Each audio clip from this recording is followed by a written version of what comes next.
तो इस वीडियो में आज हम अपने नेक्स्ट टॉपिक की बात करते हैं। कल हमने जो वीडियो बनाई थी या फिर जो पिछली वीडियो हमारी आई थी उसमें हमने क्या की थी भाई, इलेक्ट्रिक पोटेंशियल के बारे में बात की थी। और electric potential due to single charge ही हमने उसका एक डेरिवेशन निकाला था। नेक्स्ट हम क्या करते हैं भाई, इलेक्ट्रिक पोटेंशियल निकालेंगे किसकी वजह से, ड्यू टू मल्टीपल चार्जेस, जिसको हम सुपरपोजिशन प्रिंसिपल बोल देते हैं। लेकिन उससे पहले हम आपको क्या करते हैं, एक इलेक्ट्रिक पोटेंशियल और दूसरी इलेक्ट्रिक फील्ड इंटेंसिटी, अगर हम इन दोनों के बारे में क्या करते हैं, कंपैरिजन करते हैं, तो देखो V का जो फॉर्मूला हमने निकाला था वो हमारे पास क्या आया था, Q divided by 4 pi epsilon not into में R डिवाइड बाई R। और इलेक्ट्रिक फील्ड इंटेंसिटी का जो आया था वो हमारे पास क्या आया था, Q divided by 4 pi epsilon not into में R स्क्वायर। तो यहाँ से हमें पता लगता है कि जो V है वो इनवर्सली प्रोपोर्शनल R के, और जो इलेक्ट्रिक फील्ड इंटेंसिटी है वो क्या है, इनवर्सली प्रोपोर्शनल है भाई 1 बाई R स्क्वायर के। ठीक है, तो अगर हम इन दोनों के बीच में क्या देखते हैं, ग्राफ देखते हैं, तो दोनों का ग्राफ किस तरह से आएगा। तो देखो एक साइड में हम अपनी क्या ले लेते हैं, डिस्टेंस ले लेते हैं।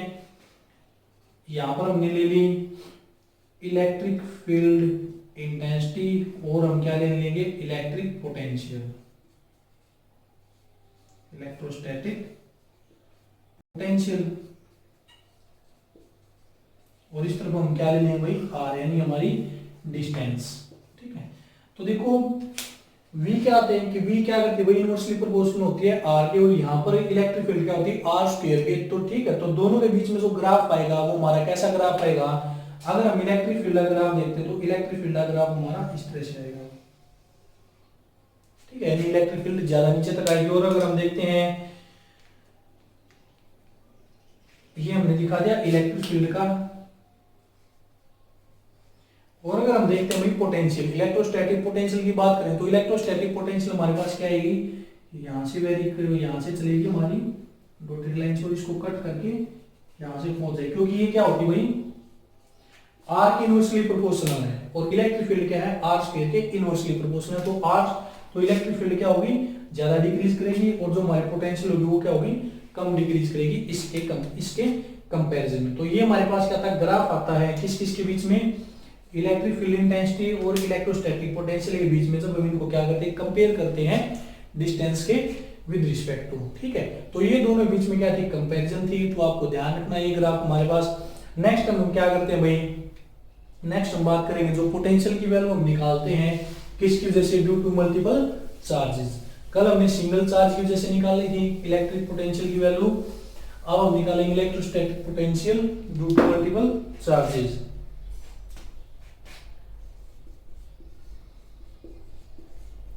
Electrostatic potential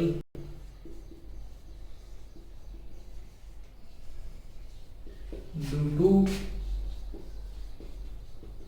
multiple charges. Due to multiple charges, इसको हम क्या बोल देते हैं भाई,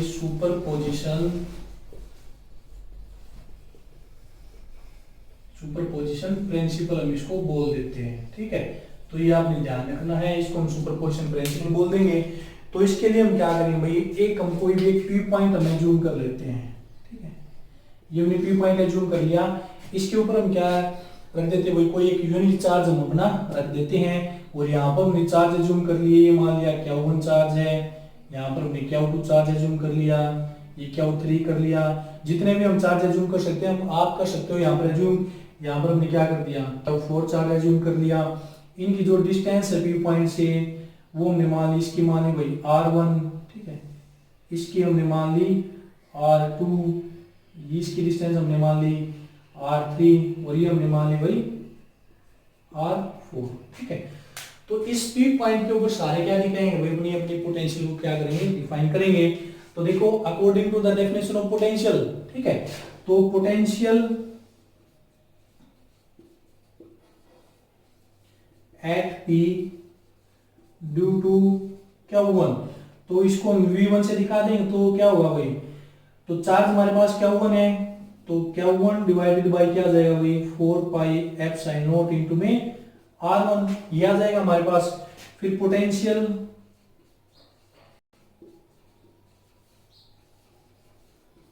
ड्यू टू Q2, इसको हम क्या लेंगे भाई, V2, तो क्या हो जाएगा Q2 divide by 4 pi F sine not into में R2। हमारे पास ये वैल्यू आ गई। इसी तरह थर्ड चार्ज के लिए निकालेंगे, तो पोटेंशियल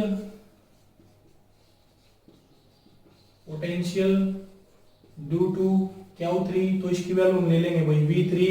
हमारे पास वैल्यू आ जाएगी Q3 divided by 4 pi F sine not into में R3। अब इसको हमने इक्वेशन नंबर फर्स्ट मान लिया, इसको हमने इक्वेशन नंबर सेकंड और इसको इक्वेशन नंबर थर्ड मान लिया। जितने भी हम चार्ज लेंगे भाई उनके हिसाब से हम निकालते जाएंगे। अगर n के लिए लेंगे तो Vn हो जाएगी हमारे पास Qn divide by 4 pi F sine not into में Rn हो जाएगा। अगर टोटल पोटेंशियल निकालोगे तो V1 plus V2 plus V3 plus जहां तक भी हम आप लेना चाहते हो Vn तक हम इसको लेके जा सकते हैं। तो हम इनके अंदर अगर वैल्यू पुट कर देते हैं भाई, तो हमारे पास क्या आएगा Q1 divide by 4 pi F sine not R1 plus Q2 divide by 4 pi F sine not R2 plus Q3 divide by 4 pi F sine not R3 plus जहां तक भी आप चार्जेस लेके जाते हो वहां तक।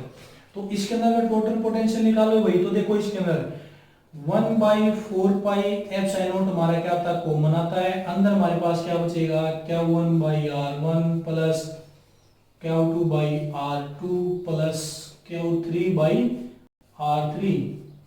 एज इट इज हम सभी टर्म को क्या कर देंगे, ऐड करते चलेंगे। अब देखो भाई ये तुम्हारे पास आ गई टोटल। अगर हम इसको क्या करते हैं समेशन की टर्म में लिखते हैं, तो समेशन की टर्म में आप इसको किस तरह से लिख सकते हो, तो मैं यहां पर कर देता हूं थोड़ा सा। तो V इज इक्वल टू, अगर मैं इसको ऐसे लिख देता हूँ 1 by 4 pi F sine not, अगर मैं इसके टोटल के ऊपर समेशन लगा देता हूँ और I की वैल्यू 1 से लेकर n तक मैं लिख देता हूँ, और ऊपर मैंने लिख दिया वही QI डिवाइड बाई क्या हो गया RI। तो हम इसको इस फॉर्म में क्या करेंगे, लिख देंगे। ठीक है, तो ये हमारे पास क्या जाती है भाई, वैल्यू आ जाती है total potential due to multiple charges या सुपरपोजिशन प्रिंसिपल। ठीक है, तो ये था हमारे पास इसका डेरिवेशन। नेक्स्ट हम क्या करते हैं, पोटेंशियल निकालेंगे किसकी वजह से, किसी पॉइंट के ऊपर ड्यू टू इलेक्ट्रिक डाइपोल।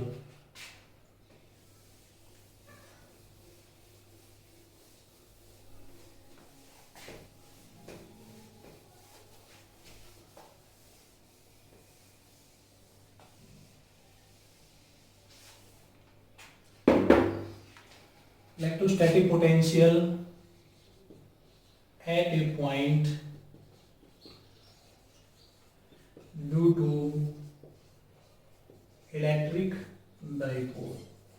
तो इलेक्ट्रिक डाइपोल की वजह से हम क्या दिखाएंगे भाई, इलेक्ट्रिक पोटेंशियल की वैल्यू निकालेंगे। तो सबसे पहले देखो डायग्राम आपके लिए बहुत मस्ट है। अगर मैं ये डाइपोल मान लेता हूं भाई यहाँ पर, ठीक है, ये मैंने मान लिया माइनस क्यू चार्ज, ये मान लिया प्लस क्यू चार्ज, और ये दोनों बीच की डिस्टेंस मान ली भाई। अगर इसके बीच में मैं क्या मान लेता हूँ, एक पॉइंट क्या मान लेते हैं, ओ पॉइंट में क्या कर लेता हूँ, एज्यूम कर लेता हूँ भाई। ठीक है, इन दोनों के बीच की जो डिस्टेंस आएगी वो क्या होती है हमारे पास 2a हो जाती है भाई। ठीक है, अब मैं क्या करता हूँ, इसके कोरस्पोंडिंग यहाँ पर एक p पॉइंट एज्यूम कर लेता हूँ भाई। ठीक है, ये मैंने क्या कर लिया, p पॉइंट एज्यूम कर लिया। इस p पॉइंट के ऊपर मुझे क्या दिखानी है, पोटेंशियल की वैल्यू दिखानी है इस इलेक्ट्रिक डाइपोल की वजह से। तो देखो ये जो डिस्टेंस है भाई, ये क्या मान रहे हैं, कोई भी Q1 Q2 चार्ज मान सकते हैं। अगर हम इसकी वजह से डिस्टेंस दिखाएंगे तो इसकी डिस्टेंस क्या होगी भाई, ये हो जाएगी हमारे पास P पॉइंट तक। ठीक है, अगर इसकी वजह से दिखाएंगे तो इसकी डिस्टेंस हमारे पास क्या होगी, ये होगी भाई। और O की वजह से दिखाओगे तो O की वजह से हमारे पास क्या होगी, डिस्टेंस ये होगी भाई। ठीक है, तो डिस्टेंस हमने बता दी। अब हम इसके अंदर क्या देखेंगे, ये जो डिस्टेंस है O से लेकर P की, ये हमने क्या मान ली R की माइनस क्या उसे मान लिया R1, और प्लस क्या उसे हमने क्या मान ली R2। अब दूसरी बात, जो ये डाइपोल है, जो इसका सेंटर है, इसके साथ कितना एंगल बनाता है भाई, थीटा एंगल हम बनाता है। ये चीजें हमने क्या कर ली, एज्यूम कर ली। ठीक है, नेक्स्ट हमारे पास क्या आएगा कि इस P पॉइंट के ऊपर हमें क्या दिखानी, इस डाइपोल की वजह से इलेक्ट्रोस्टैटिक पोटेंशियल की क्या निकालनी है, वैल्यू निकालनी है। तो यहां पर देखो भाई, जो इलेक्ट्रोस्टैटिक पोटेंशियल हमारे पास क्या होता है, ये हमने पॉइंट मान लिया A, ये हमने पॉइंट एज्यूम कर लिया B। तो A B, यानी कि यहाँ पर जो भी चीजें पहले हम मेंशन करते हैं उसको मेंशन कर देते हैं कि ए पी की वैल्यू हमारे पास क्या है R1 है, बी पी की वैल्यू हमारे पास क्या है R2 है, ओ पी की हमारे पास वैल्यू क्या है R है, और O A is equal to O B is equal to इसकी वैल्यू क्या है भाई ए की इक्वल है, क्योंकि 2a है, ओ क्या इसका मिड पॉइंट है, तो ये डिस्टेंस हमारे पास क्या होगी ए की इक्वल हो जाएगी। ठीक है, तो देखो भाई यहाँ पर हमने वैल्यू बीपी ओपी ओ और ओ बी की वैल्यू हमने क्या दिखा दी, यहाँ पर कंसीडर करके दिखा दी कि जो भी वैल्यू हमने ली थी यहाँ पर ये हमने क्या कर दी वैल्यू लिख दी। अब नेक्स्ट हमारे पास देखो पोटेंशियल निकालते हैं, तो सबसे पहले हम क्या करते हैं पोटेंशियल निकालेंगे। पोटेंशियल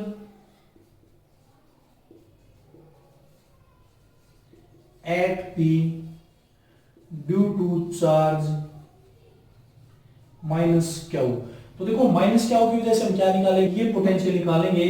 तो सीधी बात देखो भी जो हमारे पास पोटेंशियल होती है दो टाइप की होती है, पॉजिटिव भी और नेगेटिव भी। पॉजिटिव चार्ज के लिए पॉजिटिव पोटेंशियल आती है और नेगेटिव चार्ज के लिए नेगेटिव, क्योंकि जो पोटेंशियल का फॉर्मूला था ना उसके अंदर हम क्या करते हैं कोई चार्ज का मैग्नीट्यूड हम नहीं लेते, तो इसको हम V1 मान लेते हैं। तो V1 हमारे पास देखो V का फॉर्मूला क्या आया था Q divided by 4 pi epsilon not. अब इनकी डिस्टेंस कितनी है भाई R1 है हमारे पास ये आ गई, लेकिन आपने एक बात ध्यान रखनी कि जो हमने पोटेंशियल ली इसके अंदर हमने कोई मैग्नीट्यूड नहीं दिखा चार्ज का, तो अगर आप नेगेटिव चार्ज लेते हो तो पोटेंशियल भी आपका कैसा आ जाएगा नेगेटिव आ जाएगा। ठीक है, तो ये आपके पास इक्वेशन नंबर फर्स्ट आ गई भाई। ठीक, अब नेक्स्ट हम क्या करते हैं पोटेंशियल निकालेंगे किसकी वजह से, प्लस क्यू चार्ज की वजह से। Potential due two plus Q, तो देखो यहां से जो किसके ऊपर है भाई, अब V2 की वैल्यू निकाल दो, क्या होगी भाई plus q divided by 4 pi epsilon not into में क्या हो जाएगा R2। हमारे पास ये दो इक्वेशन आ गई। ठीक है, अब देखो अगर हम आप टोटल पोटेंशियल निकालते हो तो टोटल पोटेंशियल आपके पास किसके इक्वल आएगी, दोनों को जोड़ कर आ जाएगी। तो यहां पर हम लिखेंगे टोटल पोटेंशियल, टोटल पोटेंशियल। तो V की वैल्यू किसके इक्वल हो जाएगी भाई V1 प्लस V2। तो यहां पर V की वैल्यू पुट करो तो V1 की वैल्यू होगी हमारे पास minus q divided by 4 pi epsilon naught R1, फिर plus q divided by 4 pi epsilon naught R2। इसमें से हम क्या करेंगे जो चीज टर्म क्या थी भाई Q divided by 4 pi epsilon not हम कॉमन निकाल लेंगे, अंदर बच जाएगा 1 बाई में R1 प्लस 1 बाई में R2। ये हमारे पास ये वैल्यू आ गई। अगर मैं इसको ऐसे लिख देता हूं कि Q divided by 4 pi epsilon not 1 by R2 को मैंने पहले लिख दिया और माइनस वाले टर्म को मैंने क्या लिख दिया बाद में लिख दिया, तो हमारे पास ये वैल्यू आ गई भाई यहां से। ठीक है, अब इसके अंदर देखो ये वैल्यू हमने लिख दी पोटेंशियल की कि 1 by R2 minus 1 by R1। अब हमें 1 बाई R1 और 1 बाई R2 क्या निकालनी है वैल्यू निकालनी है। तो देखो इसके अंदर हम क्या करेंगे ज्योमेट्रिकल लॉ अप्लाई करेंगे भाई। तो देखो बाई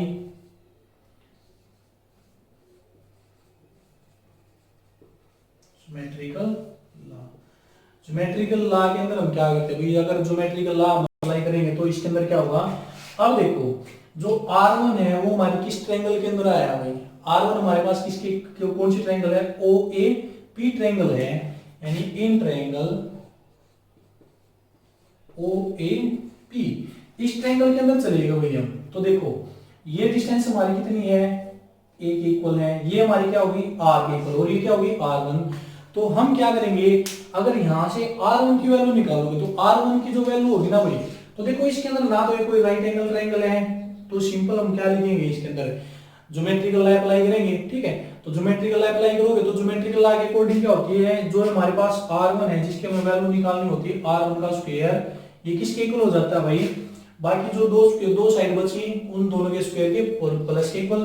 तो हमारे पास हो गया R square plus A square plus 2AR। अब इसके अंदर देखो ज्योमेट्रिकल लॉ में ट्रायंगल हमने ली है ये, लेकिन ट्रायंगल के अंदर जो ये एंगल आपका आएगा ये एंगल, तो देखो ये टोटल एंगल कितना होगा 180 का होगा स्ट्रेट लाइन के, तो हमें ये एंगल नहीं लेना है, एंगल क्या लेंगे इससे अपोजिट वाला जो इससे दूसरी साइड में बाहर वाला एंगल आएगा, तो ये तो हो जाएगा 180 degree minus theta 180 minus theta, और ये क्या है थीटा। तो सिर्फ हम यहाँ पर कौन सा एंगल लेंगे भाई कोस लेंगे, और कौन सा एंगल लेंगे इससे बाहर वाला, तो बाहर कौन सा एंगल है थीटा, तो यहाँ पर हमारे पास हो जाएगा कोस थीटा। ठीक है, ये वैल्यू हमने ले ली। नेक्स्ट इसी तरह क्या करें भाई, R2 की वैल्यू कैलकुलेट करेंगे तो इन ट्रायंगल, अब इसके अंदर क्या होगी, OB, P ट्रायंगल के अंदर चले जाओ, OB P ट्रायंगल के अंदर R2 का स्क्वायर निकालोगे तो हमारे पास क्या हो जाएगा, R का स्क्वायर प्लस A का स्क्वायर प्लस 2AR कोस। अब देखो इसके अंदर अगर ऊपर वाली ट्रायंगल ले रहे हैं तो इसके अंदर एंगल थीटा, लेकिन हमें थीटा लेना, कौन सा लेना, दूसरा, तो एंगल कौन सा लेंगे, 180 माइनस थीटा, तो यहां पर हमारे पास हो जाएगा 180 डिग्री माइनस थीटा। ठीक है, तो ये हमने क्या कर दी भाई, वैल्यू निकाल दी। अब यहां से देखो हमारे पास क्या होगी, अब cos 180 माइनस थीटा किसके इक्वल होता है भाई, सेकंड क्वाड्रेंट के अंदर हमारा चला गया, तो सेकंड क्वाड्रेंट के अंदर cos किसका होता है, नेगेटिव, तो R2 स्क्वायर की वैल्यू हमारे पास किसके इक्वल हो जाएगी, R square plus A square minus 2AR cos theta. ठीक है, तो ये सेकंड क्वाड्रेंट के अंदर ये वैल्यू आ गई, लेकिन हमें किसकी वैल्यू चाहिए भाई, 1/R2 और 1/R1 की, तो इसको हम क्या करेंगे, सोल्व करेंगे। तो देखो अगर मैं क्या करता हूं भाई, R1 को ले लेता हूं, हमारा यहां से ये इक्वेशन मैंने ले ली कि 1/R1 का square is equal to R का स्क्वायर प्लस A का square plus 2AR cos theta. हमारे पास ये वैल्यू हमने ले ली। अब हमें किसकी वैल्यू निकालनी भाई, R1 की वैल्यू निकालनी है, तो R1 की वैल्यू निकालोगे तो आपके पास क्या आएगा, अगर मैं यहां से R स्क्वायर को क्या कर लेता हूं भाई, कॉमन ले लेता हूं, तो देखो R1 का square as it is, R square मैंने कॉमन ले लिया, तो यहां पर क्या बचा, 1 प्लस में A स्क्वायर बाई में R square plus 2A cos theta divide by क्या बचा भाई, R। हमने ये निकाल लिया। अब इसके अंदर देखो, अगर मैं आपको ये कह देता हूं कि जो R की वैल्यू वो वेरी वेरी ग्रेटर देन है A के कंपैरिजन में, तो इस केस में हम क्या कर देते थे, A को नेग्लेक्ट कर देते थे। तो देखो अगर R very very greater than है A से, तो A square by R square than A square by R square is also very small. तो ये क्वांटिटी इसकी जो वैल्यू आएगी A square by R square, ये भी क्या हो जाएगी, बहुत ज्यादा स्मॉल हो जाएगी। तो यहां पर हम क्या करेंगे, A square by R square को हम क्या कर देंगे, नेग्लेक्ट कर देंगे। तो सिर्फ हमारे पास क्या वैल्यू बचेगी भाई, R1 का स्क्वायर हमारे पास क्या हो जाएगा, R का स्क्वायर इंटू में 1 प्लस में 2A divide by R into में क्या हो जाएगा, cos थीटा। ठीक है, तो हमारे पास R1 के स्क्वायर की ये वैल्यू आ जाती है। हमें निकालनी है 1/R1, तो 1/R1 के लिए आप क्या करोगे, मैं इस साइड को रब कर देता हूं भाई यहां से, क्योंकि डेरिवेशन थोड़े लेंथी चले जाते हैं आपके ये, तो ये मैंने इसको रब कर दिया, यहां से करता हूं मैं। तो देखो जब हम इसको आगे सोल्व करेंगे भाई, तो हमारे पास अगर मैं R1 की वैल्यू निकालता हूं, ठीक है, तो R1 की वैल्यू निकालो तो क्या हो जाएगा भाई, R का स्क्वायर इंटू में 1 प्लस में 2A divide by R into में क्या हो जाएगा, cos थीटा, और इसकी क्या हो जाएगी, पूरे की वैल्यू क्या हो जाएगी भाई, अंडरूट हो जाएगा इसका। ठीक है, अब इसका अंडरूट होगा तो हमारे पास क्या बचेगा, R1 is equal to, R तो बाहर आ जाएगा, अंदर में इसको ऐसे लिख सकता हूं कि 1 प्लस में 2A डिवाइड बाई में R इंटू में क्या होगा, cos थीटा, और इंटू में इसकी पावर में क्या लिख सकता हूं भाई, 1/2 लिख सकता हूं मैं इसको। अब हमें वैल्यू निकालनी 1/R1 की, तो इसको अगर मैं 1/R1 कर देता हूं, तो 1 बाई में करूंगा तो ये तो हो जाएगा 1/R, और इसको 1 बाई में करोगे तो ये नीचे आ जाएगा। अगर मैं इसको ऐसे लिख देता हूं भाई, 1 प्लस में 2A डिवाइड बाई R और इस पूरे की पावर, और इनटू में क्या था भाई हमारा, cos थीटा, और इसकी होल पावर -1/2 लिख सकता हूं। क्योंकि देखो अगर x है, इसको 1/x करोगे और फिर ऊपर लेके जाओगे तो x की पावर क्या हो जाएगी, 1/x हो जाएगी ना। ठीक है, तो यही चीज हमने की है कि यहाँ पर इसको क्या कर दिया भाई, इसकी पावर -1/2 में लिख दी भाई। ठीक है, अब इसी तरह मैं क्या करूंगा, R2 की वैल्यू कैलकुलेट कर दूंगा। ठीक है, देखो यहाँ पर प्लस यहाँ पर माइनस है, बस डिफरेंस किसका है, प्लस और माइनस का हमारे पास क्या है, डिफरेंस है। तो यहाँ पर टोटल पोटेंशियल आपने ध्यान रखना भाई, जो हमारे पास टोटल पोटेंशियल आया हुआ है V, इसकी वैल्यू हमारे पास ये है, इसके अंदर मैं वैल्यू पुट करनी है, तो मैं यहां से इसको रब कर सकता हूं इस साइड वाले पार्ट को।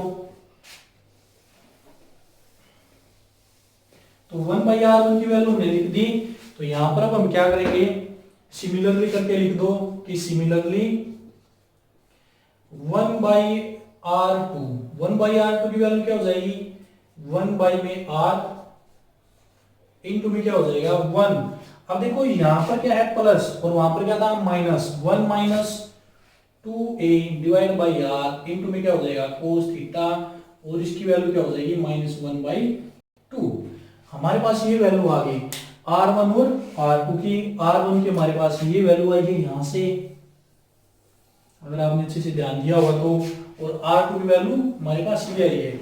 इस डेरिवेशन में सिर्फ यही एक पॉइंट है जो हमें अच्छे से समझना होता है, बाकी तो सारे नॉर्मल है, पोटेंशियल की वैल्यू निकाल दी अलग अलग, दोनों को ऐड कर दिया। लेकिन जब ये R1 और R2 की वैल्यू कैलकुलेट करनी पड़ती है तो ये पॉइंट आपके लिए बहुत ज्यादा जरूरी है अंडरस्टैंडिंग के लिए भाई, ठीक है। तो इन 1/R1 और 1/R2 की वैल्यू हम इस यहाँ पर पुट कर देते हैं, तो हमारे पास जो टोटल पोटेंशियल होता है उसकी वैल्यू क्या आती है भाई, क्या वो divided by 4 epsilon not into में 1/R2, तो 1/R2 की वैल्यू आ गई 1 में R इंटू में 1 माइनस में 2a डिवाइड बाई में R इंटू में क्या होगा कोस थीटा और उसकी पावर क्या होगी -1/2।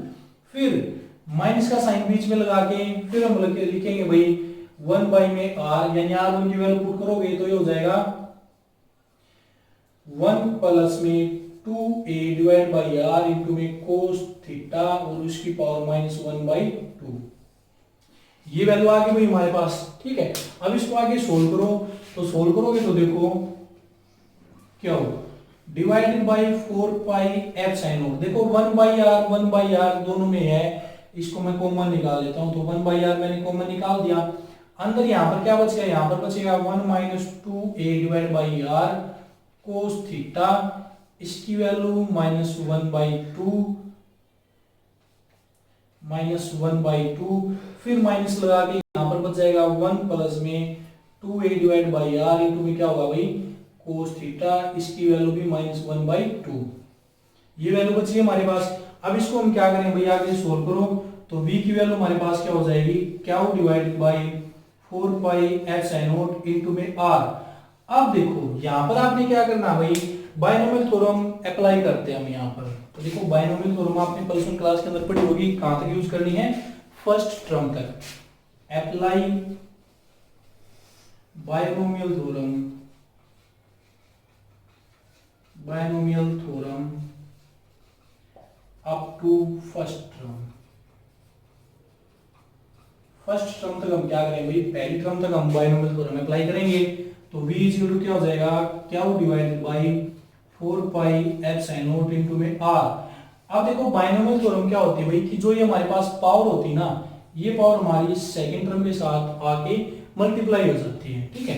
तो first term as it is 1, अब -1/2 है, इसके साथ आगे मल्टीप्लाई होगी तो प्लस 2a डिवाइडेड बाई 1/2 है, तो 1/2 और नीचे क्या होगा r इंटू में क्या होगा भाई कोस थीटा, ठीक है। यहां पर कोस थीटा लगा लेना, मैं कोस थीटा लगाना भूल गया भाई, ठीक है। तो ये होगी, अब इसके ऊपर अप्लाई करोगे तो माइनस, तो यहां पर करो 1, अब ये -1/2 यहां पर आएगा, तो माइनस का 2a divide by 2r into में क्या हो जाएगा कोस थीटा, ठीक है। ये हमारे पास आ गया। अब इस ब्रैकेट को हम क्या कर देते हैं, खोल देते हैं भाई, ओपन कर देते हैं, ये हो जाएगा क्या हो divided by 4 epsilon not into में r इंटू में हमारे पास क्या आएगी 1 प्लस 2 से 2 कैंसिल होगा, यहाँ भी 2 से 2 कैंसिल हो जाता है, तो ये बचेगा वही प्लस a/r कोस थीटा और माइनस, तो ये -1 और माइनस प्लस, ये हो जाएगा a/r कोस थीटा, ठीक है। हमारे पास ये वैल्यू आ गई। इसको मैं अब शायद इसके में जरूरत नहीं होगी, तो मैं इसको रब कर देता हूँ यहाँ से, और आपको भी समझ में आ गई होगी ये चीज कि हमने कैसे किया है। R1 की वैल्यू भी कर देते हैं यहाँ से रब। तो यहाँ से देखो भाई, अब पोटेंशियल जब हम निकालते हैं तो v की वैल्यू हमारे पास क्या आएगी, क्या हो divided by 4 epsilon not into में r इंटू में देखो 1 प्लस का 1 माइनस का 1 से 1 कैंसिल हो गया, सिर्फ हमारे पास क्या बचा है a/r cos theta plus a/r cos theta. तो मैं इसको क्या लिख सकता हूं 2a divide by r into में क्या लिख दिया cos थीटा। हमारे पास ये वैल्यू आ गई, तो जब हम इसको लिखते हैं भाई तो क्या हो 2a cos theta divide by हमारे पास क्या होगा 4 एप्सिलॉन नॉट इंटू में क्या बचेगा भाई आर स्क्वायर बच जाएगा हमारे पास। ठीक है, अब देखो हमारे पास क्या होगी, ये वैल्यू आ गई v की क्या हुई into 2a cos theta divide by 4 pi epsilon not into में r स्क्वायर। तो भाई देखो यहां से क्या हुई इनटू 2a हमारे पास क्या होती है, इलेक्ट्रिक डाइपोल होती है, क्योंकि हम किसकी वजह से दिखा रहे हैं, डाइपोल की वजह से दिखाएंगे।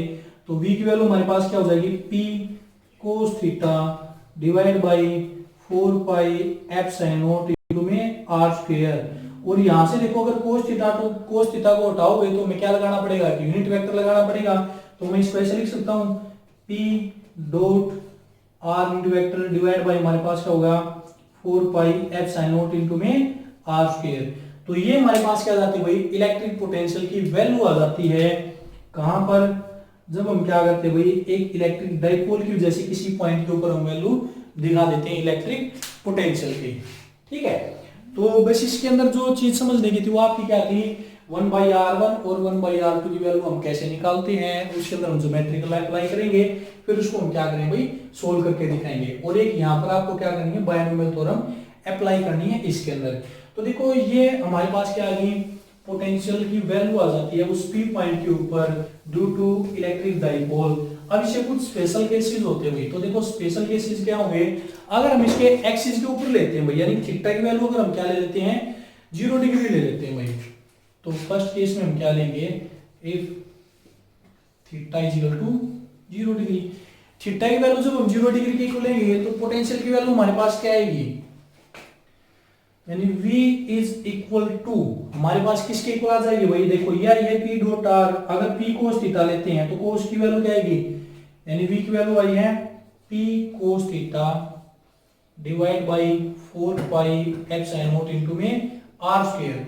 अगर cos थीटा की वैल्यू हम लेते 0 डिग्री, तो cos थीटा की वैल्यू 1, तो p की वैल्यू क्या हो जाएगी, p divide by 4 pi epsilon not into में r स्क्वायर, ये वैल्यू आ गई हमारे पास। ठीक है, और इसके आगे हम क्या करते हैं भाई, अगर थीटा लेते हैं तो इसके आगे हम प्लस माइनस का साइन लगा देते हैं, क्यों, क्योंकि हमारे पास पॉजिटिव चार्ज के लिए जो पोटेंशियल होगी वो पॉजिटिव हो जाती है, और नेगेटिव चार्ज के लिए जो पोटेंशियल आती है वो नेगेटिव आती है।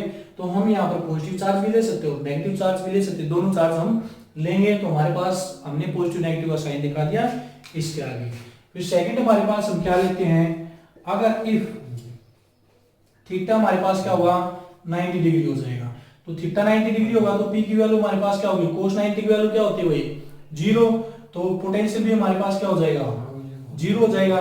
तो जब हमारे पास क्या होगा भाई, इक्वेटोरियल लाइन लेंगे, यानी थीटा की वैल्यू, ये तो हमारे पास थीटा जब हम 0 डिग्री के इक्वल ली थी तो हमारी कौन सी लाइन आती है, एक्सियल लाइन आती है भाई, एक्सियल लाइन के ऊपर। और जब हम थीटा क्या लेते हैं 90 डिग्री के इक्वल लेते हैं तो ये हमारे पास क्या आती है, इक्वेटोरियल लाइन आ जाती है भाई, इक्वेटोरियल लाइन। ठीक है, तो यहां पर देखो भाई हमने एक्सियल लाइन और इक्वेटोरियल लाइन के ऊपर दिखा दी, लेकिन आपको एक बात ध्यान रखनी है कि हमारे पास जो पोटेंशियल है वो क्या है, जो डिस्टेंस उसके स्क्वायर के इनवर्सली प्रोपोर्शनल है, लेकिन ये इसके ऊपर डिपेंड नहीं करती, but also depend on theta, यानी एंगल के ऊपर भी डिपेंड करती है कि कितना एंगल हमारा बनता है। अगर देखो यहां से जो हमारी इक्वेटोरियल लाइन के ऊपर तो 0 आ गई, लेकिन एक्सियल लाइन की अगर हम बात करते हैं तो जो हमारे पास कोई एक चार्ज ले लिया हमने, पॉजिटिव चार्ज या नेगेटिव चार्ज, जहां पर भी इस पॉइंट के ऊपर अगर इसे हम r डिस्टेंस इस तरफ लेते हैं, r इस तरफ लेते हैं, r इस तरफ लेते हैं और r इस तरफ लेते हैं, तो सभी डायरेक्शन में जो पोटेंशियल की वैल्यू आएगी वो कैसी आएगी, सेम आएगी ना।